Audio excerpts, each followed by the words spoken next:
Meni gapir, men Xizrman, mendan nima xohlaysan debdi.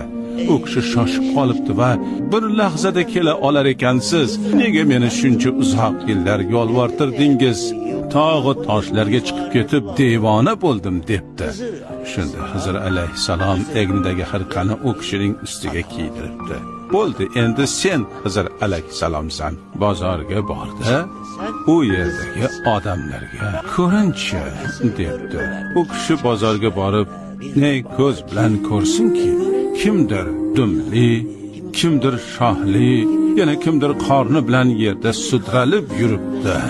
İlanlar, chayonlar, sirtlonlar, cho'chqalar, sichqonlar, kalamushlar, qurtlar, o'rgimchaklar, arslonlar, maymunlar.